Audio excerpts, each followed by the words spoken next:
बात उन दिनों की है जब मैं कॉलेज का स्टूडेंट था। अपने कॉलेज की ओर से हम सभी कैंप के लिए एक जंगल में गए थे। हल्की ठंड थी, अतः रात में हम सबने पूरी रात कैंप फायर के साथ डांस करने, गाने आदि का प्रोग्राम तय किया।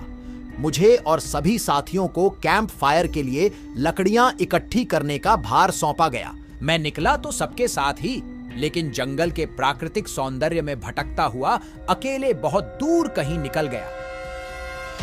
अचानक आसमान बादलों से भर गया और गरज के साथ बारिश होने लगी। बादलों के लगातार गरजने से मैं पेड़ के नीचे खड़ा रहना मुनासिब न समझ आसपास किसी घर की तलाश में एक दिशा में भागने लगा। मुझे कुछ ही दूरी पर एक लाल ईंटों से बनी शानदार बिल्डिंग नजर आई। बिल्डिंग रोशनी से पूरी नहाई हुई थी और उसमें ढेर सारे लोग हैं, ऐसा दूर से ही लग रहा था।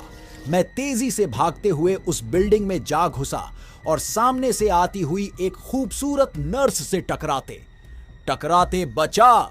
नर्स ने मुझे घूर कर देखते हुए कहा, बहुत अधिक भीग गए हो, सर्दी लग जाएगी। उधर बाईं ओर एक स्टोर रूम है, वहां जाकर जो भी मिले उससे कहना। सिस्टर जूलिया ने दूसरे सूखे और साफ कपड़े मुझे देने को कहा है, वह तुम्हें कपड़े दे देगा। मैं हक्का बक्का मुंह फाड़े सिस्टर जूलिया को देखता रहा। मुझे एकदम से यह समझ नहीं आया कि मैं क्या करूं। मेरी स्थिति देखकर सिस्टर जूलिया खिलखिलाकर हंस पड़ी और बोली, पहले तो तुम अपना मुंह बंद करो, वरना मुंह में मच्छर घुस जाएंगे, और अब जाकर वैसा ही करो जैसा मैंने कहा है। मैं हल्के से हाँ में सर हिला सिस्टर की बताई दिशा में जाने को मुड़ गया। अभी कुछ 10 कदम ही चला होऊंगा कि मेरे कंधे पर किसी ने हाथ रखा। मैं चौंक कर पीछे मुड़ा और अपने सामने आर्मी की वर्दी में एक युवक को खड़ा मुस्कुराता पाया। मेरे चेहरे पर आश्चर्य का बादल अपना घर बना चुका था, जिसे देखते ही उस युवक को हंसी आ गई। उसने धीमे किंतु दृढ़ स्वर में कहा, मैं कैप्टन विनोद हूं और यह हमारे देश की आर्मी का हॉस्पिटल। कैप्टन विनोद की बातों ने मुझे आश्वस्त किया। मैं अब धीरे धीरे सामान्य हो गया और मैंने कैप्टन विनोद को सिस्टर जूलिया की कही बातें बताई। सुनकर कैप्टन विनोद के चेहरे पर रहस्यमयी मुस्कान फैल गई और वे बोले तो सिस्टर जूलिया से भी मिल चुके। जी, क्या मतलब है आपका? कुछ नहीं, चलो मैं तुम्हें सूखे कपड़े देता हूं, चेंज कर लो, नहीं तो सच में सर्दी लग जाएगी। और मैं कैप्टन विनोद के पीछे एक बड़े से कमरे में पहुंच गया। कमरे के चारों ओर हरे रंग के पर्दे लगे हुए थे। एक ओर एक बड़ा सा बेड पड़ा हुआ था और उसके सामने एक सोफा, थाच, बीच में एक टेबल था जिस पर 2 ग्लास, एक बड़ी बोतल ब्रांडी की और 1 या 2 पत्रिकाएं पड़ी हुई थीं। कमरे के एक कोने में एक बड़ी सी अलमारी थी जिसमें से कैप्टन विनोद ने एक आसमानी रंग का कुर्ता पायजामा निकालकर मुझे दिया और कमरे से लगे बाथरूम की ओर इशारा किया। मैं बाथरूम से कपड़े चेंज कर जैसे ही निकलने लगा, मेरी नजर बाथरूम की एक दीवार पर पड़ी। वह खून के छींटों से भारी हुई थी। यह देखकर मैं घबरा गया और जल्दी से बाहर निकलने को मुड़ा कि बाथरूम में लगे आईने में खुद को ही देखकर चौंक गया। आईने में मेरा पूरा शरीर तो नजर आ रहा था, लेकिन मेरे शरीर पर से मेरा सर गायब था। अब मुझे डर लगने लगा और मैं हड़बड़ाकर बाथरूम से निकल गया। मुझे इस तरह बाहर निकलते देख कैप्टन विनोद ने हंसकर पूछा, क्या हुआ? अरे हाँ, तुमने तो अब तक मुझे अपना नाम ही नहीं बताया। कहां जाओगे? बाहर बहुत तेज बारिश हो रही है, लेकिन तुम जाना क्यों चाहने लगे? अचानक यह मैं समझ नहीं पा रहा हूं। कैप्टन विनोद, आपकी बाथरूम की एक दीवार पूरी खून के छींटों से भरी हुई है और आपके बाथरूम में लगा आईना भी कुछ अजीब सा है। उसमें मुझे मेरा पूरा शरीर तो दिखाई दिया, लेकिन मेरा सर ही गायब था। मैं अब बिल्कुल भी नहीं रुकूंगा। यहां बारिश में ही भीगता हुआ अपने कैंप तक जाऊंगा। कहते हुए मैं कमरे से बाहर जाने वाले दरवाजे की ओर बढ़ा। रुको! तभी कैप्टन विनोद की कड़कती आवाज गूंजी, तो तुमने सब कुछ देख ही लिया? जी, क्या मतलब है आपका? मेरी आवाज में डर भर गया था। मतलब, चाहे जो हो तुम तब तक यहां से नहीं जा सकते जब तक मैं तुम्हें कुछ बता न दूं। क्या बताना चाहते हैं आप? जो आज तक कोई न जान सका, जो आज तक कोई न जान सका, वह मैं जानकार क्या करूंगा। प्लीज अब मुझे जाने दें। मैं डर से रुआं सा हो गया। नहीं, बिल्कुल भी नहीं। और तुम्हें मुझसे डरने की भी कोई जरूरत नहीं। सैनिक सबकी रक्षा के लिए होते हैं। मैं भी तुम्हारी सुरक्षा ही कर रहा हूं। कैप्टन विनोद के स्वर में कोमलता थी। आओ, मेरे साथ इस सोफे पर बैठ जाओ। मैं तुम्हें एक कहानी सुनाता हूं। कहानी खत्म होते ही मैं तुम्हें तुम्हारे कैंप तक जीप से छोड़ आऊंगा।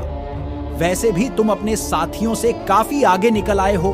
वहां तक तुम अब चलते हुए शायद पहुंच ना पाओ। कैप्टन विनोद के स्वर में जाने कैसी आश्वस्ति थी। मैं जाकर उनके बगल में बैठ गया। कैप्टन विनोद ने कहना शुरू किया, दुश्मनों ने धोखे से हमारे अस्पताल को अपना निशाना बनाया। दुश्मन देश के 2 सैनिक हमारे सैनिक के वेश में एक हमारे ही घायल सैनिक को लेकर आए। वह घायल था और हमारे देश की सेना ने उसे बहुत ढूंढा, लेकिन नहीं मिला था। शायद साजिश के तहत उसे घायल होते ही घुसपैठियों ने कहीं छुपा दिया था। अचानक अपने खोए सैनिक को अपने हॉस्पिटल में पास सभी खुश हो गए और बिना अधिक पड़ताल किए हॉस्पिटल के गेस्ट रूम में घायल को लेकर आने वाले छद्म वेशधारियों को ठहरने की इजाजत दे दी गई। अभी उस सैनिक का इलाज चल ही रहा था कि जोरों का ब्लास्ट हुआ और पूरा हॉस्पिटल एक पल में खंडहर में तब्दील हो गया।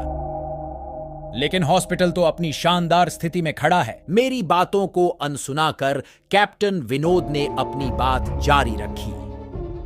कोई नहीं बचा। उस ब्लास्ट में दीवाल पर पड़े खून के छींटे भी उसी ब्लास्ट में मारे गए हॉस्पिटल के कर्मचारियों के हैं। हां, पर यह हॉस्पिटल तो मुझे खंडहर नहीं दिखता। जवाब में कैप्टन विनोद के चेहरे पर रहस्य भरी मुस्कान फैल गई और उनका चेहरा अजीब से भावों से भर गया।